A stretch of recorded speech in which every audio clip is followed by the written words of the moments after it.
공시족 40만 시대 대한민국 최고 강사의 적중 강의를 만나보겠습니다. 공무원 시험 합격의 길로 여러분을 초대합니다. 노량진 특강! 네, 노량진 특강에 오신 여러분 환영합니다.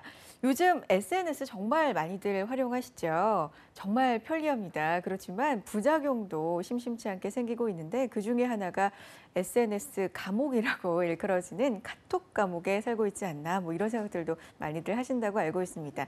실제로 직장인 10명 가운데 8명이요. 카톡을 통해서 업무 지시를 받은 경험이 있고 또 그걸로 스트레스를 받고 있다고 하고요. 강박증에 시달릴 정도라고 합니다. 주말, 휴일에도 쉴 새 없이 카톡으로 업무 지시가 오기 때문에 언제 카톡이 올지 몰라서 전전긍긍하는 사람들도 있다고 하는데 유럽도 상황은 다르지 않습니다. 유럽도 업무 지시를 카톡으로 하는 것을 전면 금지하는 제도를 도입할 만큼 좀 심각한 상황이 됐던 것 같고요. 국내에서도 한 게임 업체가 톡으로 업무 지시를 하지 말아라 이런 지시사항을 또 내리기도 했다는데 자, 오늘도 두 학생과 함께 하고 있습니다. 안녕하세요. 반갑습니다. 두 분은 아직 일을 안 하잖아요. 그러니까 톡으로 업무 지시를 받거나 그런 경험은 없을 것 같지만 어쨌든 톡으로 인해서 뭔가 강박에 걸리거나 스트레스를 받거나 이런 경험이 있는지 궁금해요. 관규 학생 어때요? 아직 저희한테는 사회생활 안 해봤으니까 잘 모르겠는데 만약에 그렇게 쉬는 날에도 업무 지시를 카톡으로 받는다면은 정신적으로 정말 많은 스트레스를 받을 것 같아요. 그렇군요. 예슬 학생 어때요? 들어보니까. 저도 그 직장인 다니는 분을 퇴근 후에 만났거든요. 네. 밥을 같이 먹으려고 하는데 퇴근한 지 얼마 되지도 않았는데 지시를 내리셨나 봐요. 톡으로. 네, 그래서 계속 카톡 확인을 하는 거예요. 그래서 좀 보는 사람 입장에서도 좀 안쓰럽고. 그렇죠. 휴일까지 그게 또 이어진다고 네. 생각하면 정말 스트레스일 것 같죠. 교수님, SNS 지금 어떻게 보면 폐해에 대해서 이야기를 하면서 시작을 해봤거든요. 이런 분들 심리가 뭘까요? 주말도 휴일도 없이 왜 자꾸 톡으로 업무 지시하고 스트레스를 받게 하는 걸까요? 어떻게 생각하세요? 네, 제 생각에는 과거의 업무 방식과 오늘날 업무 방식의 과도기에서 나타나는 모습인 것 같은데요. 옛날의 업무들은 보통 일이 중심이었죠. 생활보다. 근데 요즘 젊은 사람들은 일과 생활이 분리돼서 여유로운 삶을 추구하는 모습들이 있죠. 그렇죠. 그런데 이제 과거에 이렇게 상관들은 보통 과거의 흐름 속에서 일 중심으로 생활했던 분들이기 때문에 사고 자체가 기본적으로 내가 연락할 수 있다면 그리고 지시를 내릴 수 있다면 얼마든지 내릴 수 있지 않는가라고 과거의 어떤 패턴에 묶여 있는 모습이 그렇게 나타나지 않는가라고 잠깐 생각을 해봤습니다. 그렇군요. 교수님 또 말씀 듣고 보니까 그럴 수도 있겠다. 또 이해가 됩니다. 서로 어떻게 보면 삶의 방식, 살아온 방식의 차이일 수도 있겠지만 서로 그게 너무 스트레스가 되고 불편함을 준다면 좀 생각해 볼 필요가 있을 것도 같고요. 배려도 필요할 것 같다는 생각을 해보게 되는데요.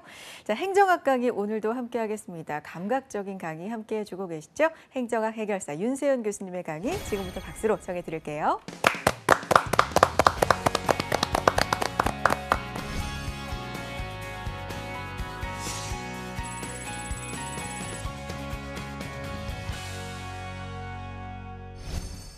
네, 153 스쿨에 오신 걸 환영합니다. 행정학 강사 윤세훈입니다. 네, 오늘은 뉴 거버넌스에 대한 두 번째 이야기인데요. 지난 시간에 우리가 공부했을 때 우리나라는 참여의 민족이다. 그리고 뉴 거버넌스 안에서는 정부와 시장과 시민사회가 하나 되어서 협력형으로 통치를 해나가는 것이다. 이런 얘기를 했었습니다. 그리고 오늘은 이런 모습들에서 조금은 체계화시켰던 가이 피터스라는 학자의 거버넌스 모형에 대해서 오늘은 공부를 할 것입니다. 자,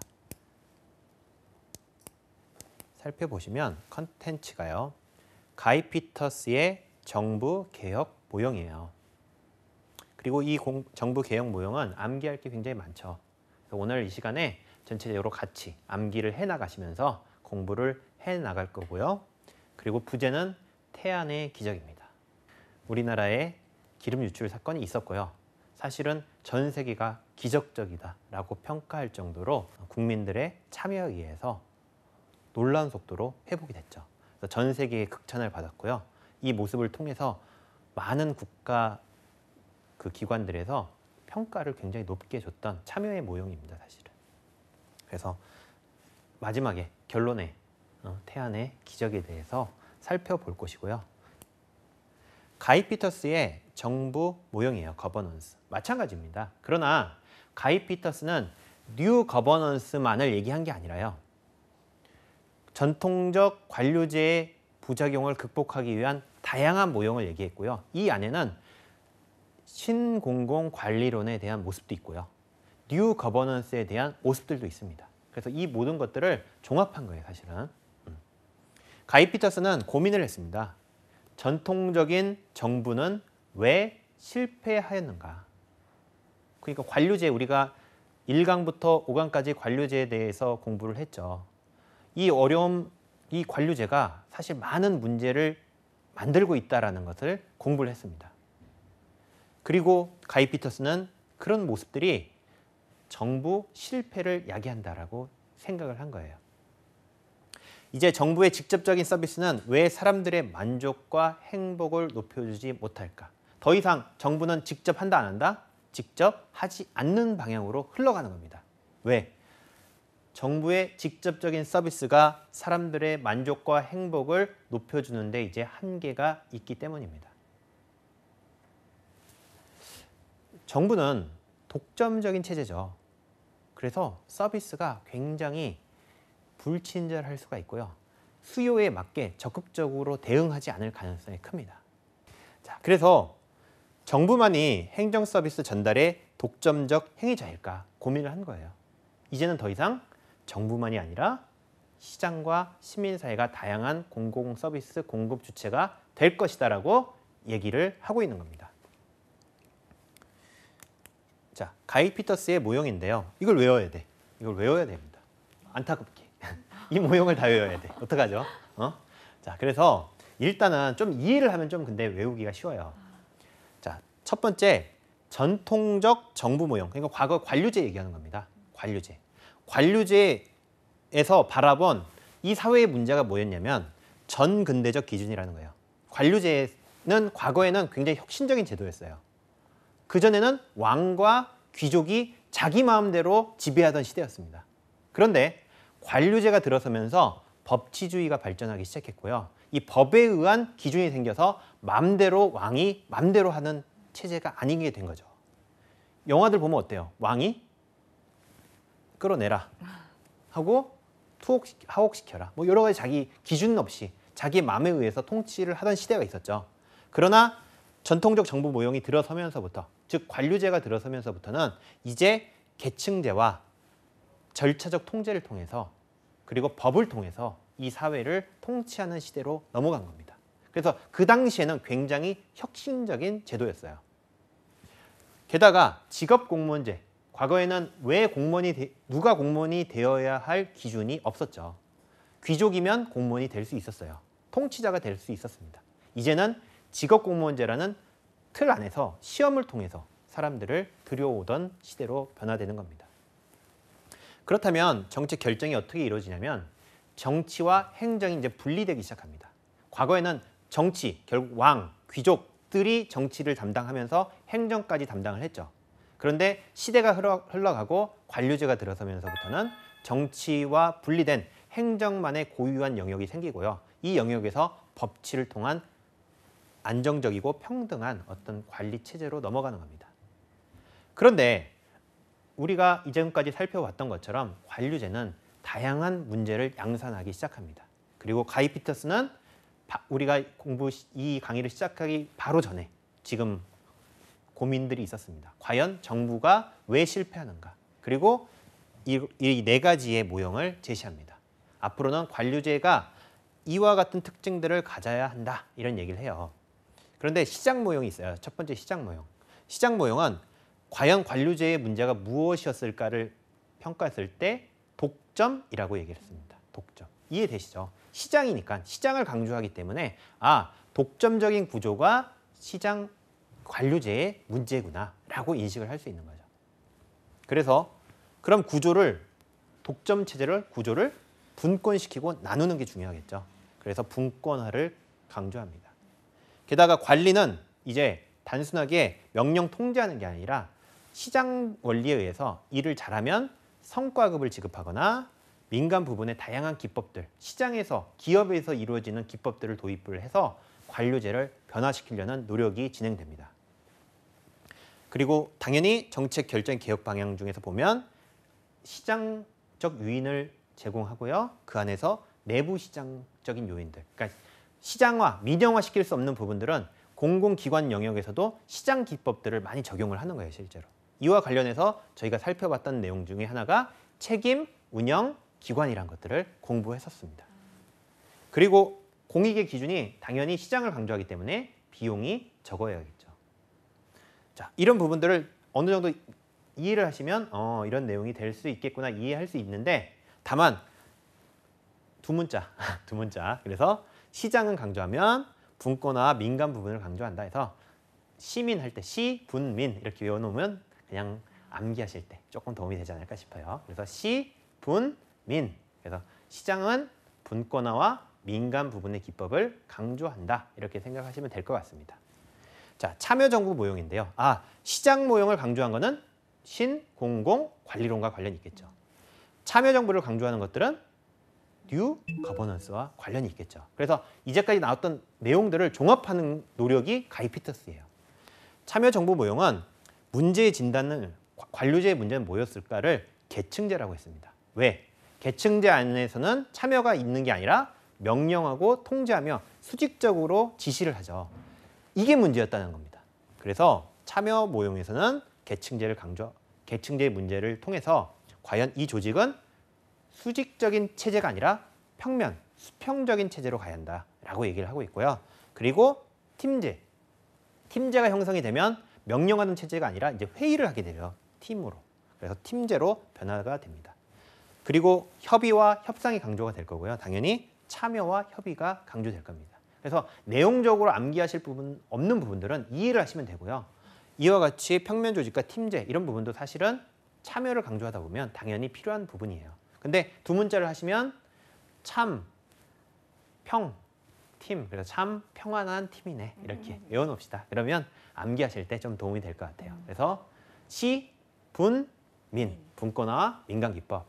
참 평안한 팀이네. 그래서 참여정부는 모형은 평면 조직과 참 평안한 팀이네. 그래서 팀제 이렇게 있다라고 이해를 하시면 될 것 같습니다. 그리고 신축 모형이 있어요. 유연 조직 모형이라고도 나오고요. 신축 모형이라고도 나오는데 신축 모형이 보다 일반적입니다. 그래서 문제는 뭐냐면 관료제는 굉장히 영속적인 조직이라는 거예요. 한 번 생기면 정말 그 체제가 아주 끝까지 유지되는 이런 체제라고 생각을 한 겁니다. 그래서 구조의 개혁 방향은 가상 조직을 굉장히 빠르게 변화되는 조직으로 바꾸려고 노력을 하고요. 관리의 개혁 방향도 가변적 인사관리, 즉 계약직과 임시직이 많은 조직으로 변화되어야 한다라고 얘기를 하는 거예요. 조금 오늘날 사회에서 좀 사회 문제가 있죠, 사실은. 계약직과 임시직 조직으로 바꿔나가는 것들에 대해서. 하지만 가이피터스는 앞으로 불확실한 사회에서 대응하기 위해서는 이런 모습들도 필요하다라고 얘기합니다. 그러기 위해서는 가변적이기 위해서는 실험이 강조될 수밖에 없죠. 그리고 저비용과 참여가 많으면 어떻다? 조정을 해야 한다고 그랬죠, 조정을. 이런 식의 생각이 있습니다. 그래서 신축 모형은 신이 가가. 그래서 가상조직과 가변적 인사관리. 신이 가가. 시, 분, 민. 참 평안한 팀이네. 신이 가. 이렇게 하면 뭔가 외워질 겁니다. 그리고 탈규제 모형이 있어요. 저통제 정부라고도 하고요. 탈규제, 규제를 안 하는데 내부적인 규제를 안 한다는 겁니다. 공무원들이 일할 때 그 조직 내에 규제를 완화한다는 얘기예요. 그래서 문제 진단 기준이 규제가 너무 많아서 공무원들이 하고 싶은 일들이 있었음에도 불구하고 규제가 너무 많다 보니 내 마음대로 할 수 없는 게 너무 많았어요. 그 과정 속에서 내부 규제가 문제라는 걸 인식을 했고요. 이 내부 규제를 완화해야 한다라는 얘기를 하는 겁니다. 이를 위해서는 그러니까 구조 형태를 바꾸는 게 중요한 게 아니라 관리 방식. 그래서 마음껏 규제가 없이 자기 자율껏 행동을 하고 결정을 할 수 있도록 만들어 나간다는 게 중요하기 때문에 이제 관리의 개혁 방안 안에 관리 재량권, 자율 이런 것들을 주는 겁니다. 규제를 완화시키고 마음껏 한번 해봐 이런 노력들을 하는 거예요. 그래서 관리 재량권이 확대됩니다. 예전에 일본에서 어떤 공무원이 폭염이었는데요. 그 당시 폭염이었는데 할머니가 혼자 사는 독거노인이셨는데 그 안에서 그 에어컨 설치를 하는 무슨 그 법적 규정에 어긋나는 건물이었나 봐요. 그 공무원이 봤을 때 이렇게 하다간 할머니가 큰일이 생기실 수도 있겠다라고 생각을 했지만 규정이 있기 때문에 어쩔 수 없이 그냥 돌아갔다고 합니다. 그리고 얼마 후에 그 할머니는 폭염에 의해서 돌아가신 채 발견됐다고 그래요. 실제로 이런 내부 규제, 공무원들이 생활 어떤 일들을 편함감에 있어서 규제가 많다 보니 이런 규제 때문에 나는 재량껏 할 수 없는 경우가 너무 많죠. 그러다 보면 정말 국민을 위하고 국민에 의한 정부를 만들어 나가야 하는 목표가 오히려 없어지고 나의 안전, 공무원의 안전을 위해서 결정하고 판단하는 경우가 더 많아지겠죠. 그래서 탈규제를 요구하는 겁니다. 관리 재량권이 있고요. 마음껏 네 마음대로 해봐. 이게 뭐라고요? 기업가적 정부 우리가 살펴봤죠. 마음껏 재량을 줄 테니까 마음껏 한번 해봐. 그리고 대신에 성과는 가져와봐. 이런 얘기를 했죠. 그리고 그러기 위해서는 규제가 없다 보니 창의적이 될 수가 있겠죠. 그리고 활동적으로 더 나아갈 수 있을 겁니다. 근데 중요한 거는 자, 탈을 하면 뭔가 빠졌다는 얘기죠. 탈모, 머리 그렇죠. 탈자 그런 탈입니다. 벗을 탈. 그래서 뭔가 없죠. 그래서 하나가 없습니다. 그래서 하나가 없어요. 탈자 들어가면 그걸 기억하시면 뭔가 없구나 이런 생각을 하나 하시면 좋을 것 같아요. 다시 시, 분, 민. 참 평안한 팀이네. 신이 가가. 그리고 탈규제 모형은 뭔가 빠져있다. 뭔가 빠져있다. 이렇게 암기를 한번 하시면 공부하실 때, 문제를 푸실 때 좀 도움이 될 것 같아요. 자, 이제 문제를 한번 풀어볼게요. 가이 피터스가 제시한 정부 개혁 모형인데요. 자, 구조의 개혁 방향 이렇게 해서 탈규제적 정부 모형이 있습니다. 그런데 뭔가 하나 빠져 있어야 했는데 이건 원래 틀린 거고요. 이렇게 계층제로 들어와 있던 겁니다. 그러니 잘못된 거죠. 탈규제는 구조의 개혁 방안이 없더라. 탈자 기억하시면 이해가 되실 것 같아요. 그런데 이렇게 풀 수도 있는데요. 이 모형들은 오늘날 모형이에요. 그리고 전통적 모형이 있고 그걸 비판하면서 나온 거예요. 그렇다면 계층제를 하나의 방안으로 낼까요? 아닐까요? 계층제는 옛날 관료제의 모습들입니다. 이 관료제의 모습을 대안으로 냈다. 어긋나는 거죠. 그래서 이 부분을 암기하셔서 풀어도 되는데 다만 오늘날 모형인데 방안으로 계층제를 낼 리가 없다라고 인식을 하고 판단을 하시는 거. 이런 게 감각적인 풀이라고 하는 겁니다. 자, 기출문제 두 번째인데요. 마찬가지 가이 피터스의 모형입니다. 자, 공조직이 보다 수평적으로 전환됨으로써 조직의 고위층과 최하위층의 계층의 수가 많지 않아야 한다. 그래서 조직이 어떻게 돼야 한다? 수평적으로 된다. 그러니까 높은 사람과 낮은 사람이 많지 않고 수평적인 조직 구조가 되어야 한다. 자, 그런데 묻는 게 무슨 모형이에요? 참여적 정부 모형이죠. 참 평안한 팀이네. 그래서 평안한 팀의 평면 조직, 수평 조직으로 나아가죠. 그래서 답은 1번입니다. 자, 두 번째 보세요. 특정한 정책 영역에 항구적인 관할권을 지닌 전통적인 형태. 그래서 기존 조직의 신축성을 증대시키거나 소멸시키는 것이 바람직하다. 신축 모형에 대한 얘기죠. 신축적이어야 한다. 관리의 개혁 방안으로 성과급이나 민간 부분의 기법을 도입해야 한다. 그래서 시, 분, 민. 그래서 민간 부분. 그래서 시장 기법입니다. 공익의 기준으로 이런 내용들이 있는 부분들은 다른 저비용이니까 시장 모형과 관련이 있겠고 창의, 탈규제 모형과 관련이 있습니다. 자, 정부 개혁의 뉴 거버넌스 정부 개혁 모형인데요. 자, 보시면 탈내부 규제 모형은 내부 규제에 문제 의식을 두고 관리 개혁 방안으로 성과급 등의 민간 부분의 기법을 도입한다 이렇게 돼 있죠. 시, 분, 민. 민간 부분의 기법은 시장 모형과 관련이 있습니다. 근데 탈내부 규제 모형이라고 되어 있죠. 그래서 틀렸습니다. 참여 모형은 관료적 계층제에 문제가 있다고 한 거죠. 명령하고 통제하는 체제. 그래서 탈계층제적인 무슨 조직? 평면 조직. 그래서 참 평안한 팀이네 해서 평면 조직과 관련이 있다. 시장 모형은 자, 독점이 문제라고 생각했죠. 독점이 문제라고 생각했고 시장의 효율성에 대한 신뢰를 전제로 합니다. 신축적 모형은 신이 가. 그래서 가변적이고 임시적인 조직을 강조합니다. 자, 피터스가 제시한 모형인데요. 참여적 정부 모형. 문제의 진단 기준은 관료적 계층계에 있다라고는 봤습니다. 그런데 가상 조직이에요. 신이 가가. 그래서 참여 정부가 아니라 신축 모형과 관련이 있죠. 2번 시장적 모형은 공공 서비스에 대한 정부의 독점에 문제가 있다고 생각을 했고요. 구조 개혁 방향으로 시, 분, 민 해서 분권화와 관련이 있습니다.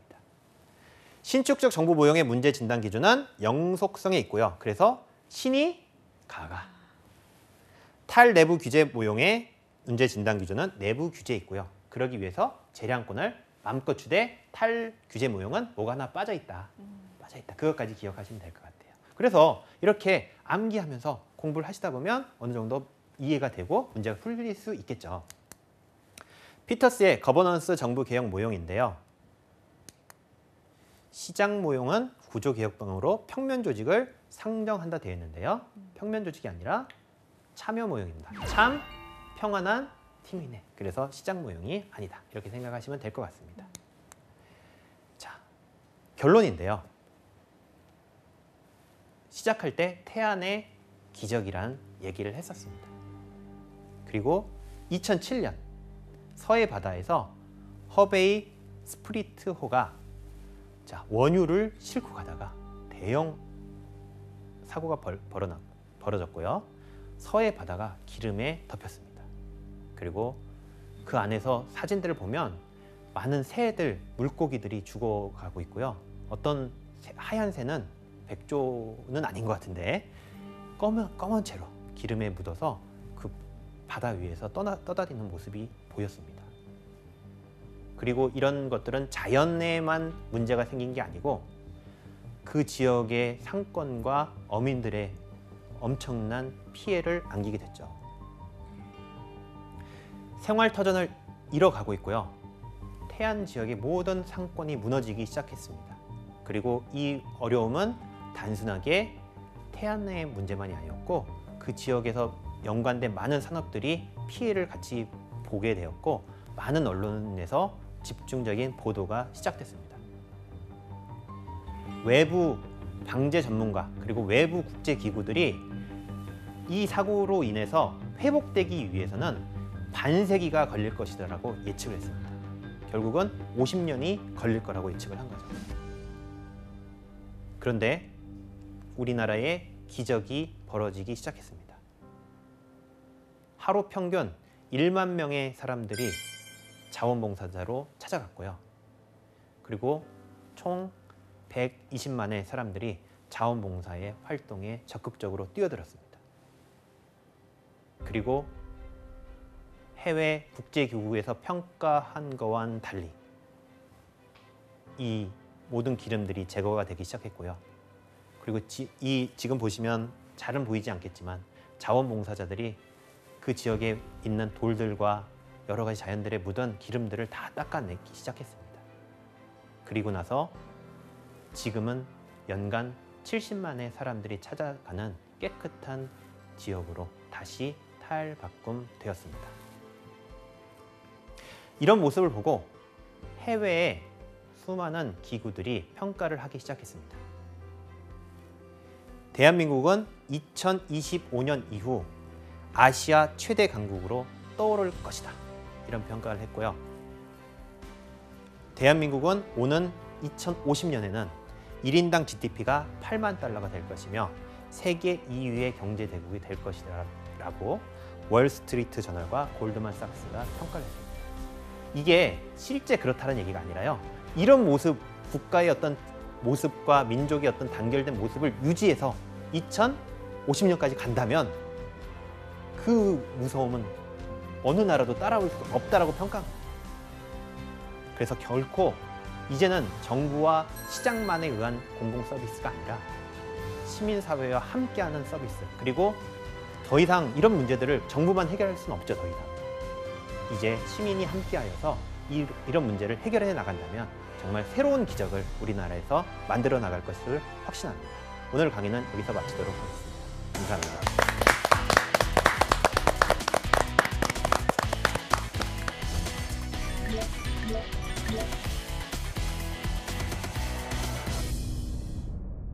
자, 노량진 특강 마칠 시간이 됐습니다. 요즘 젊은 세대가요, 자의 반, 타의 반으로 입을 다물고 있다고 합니다. 침묵하는 시간이 그만큼 길어진다는 건데요. 한 조사 결과에 따르면 가족과 하루에 30분도 대화를 하지 않는다는 응답이 50%가 됐다고 합니다. 정말 심각한 일이 아닐 수가 없는데, 특히 우리 공무원 준비생들, 공무원 시험 수험생들은 혼자 공부하는 일이 많다 보니까 굳이 누구를 만나서 대화를 할 필요성도 못 느낄 수도 있고요. 그러다 보니까 식당에 가서 주문하는 일, 카페에 가서 주문하는 일이 유일한 대화 시간이다. 뭐 이런 학생들도 많은 것 같습니다. 자, 그런데요. 청년층이 이렇게 입을 다물게 된 이유 두 가지로 분석이 되고 있는데요. 굳이 누굴 만나서 대화를 하면서 갈등을 빚고 혹시라도 기분이 상하게 되면 그것조차 피곤하기 때문에 다른 스트레스 받는 일도 많기 때문에 대화를 피하게 된다. 이것도 하나의 이유고요. 또 요즘은 톡, SNS 같은 것들로 굉장히 대화를 많이 하기 때문에 대면에서 대화를 하는 것보다 문자 대화가 더 편하다. 이런 사람들도 늘고 있다고 합니다. 자, 그런데요. 역사적으로 보면 청년들이 적극적으로 목소리를 내서 세상을 변화시킨 사례가 굉장히 많습니다. 적극적으로 대화하시고 목소리를 내시는 하루를 만들어 보시면 어떨까. 그것이 또 생활에 활력이 되지 않을까 이런 생각 해보게 되네요. 자, 오늘 강의 중에 놓친 부분이 있다. 다시 듣고 싶다 하시는 분들은요. 한국직업방송 홈페이지 또 유튜브 통해서 다시 보실 수 있습니다. 놓치지 말고 챙겨가시고요. 저희는 다음 시간 알찬 내용으로 찾아올게요. 여러분 고맙습니다. 수고하셨습니다.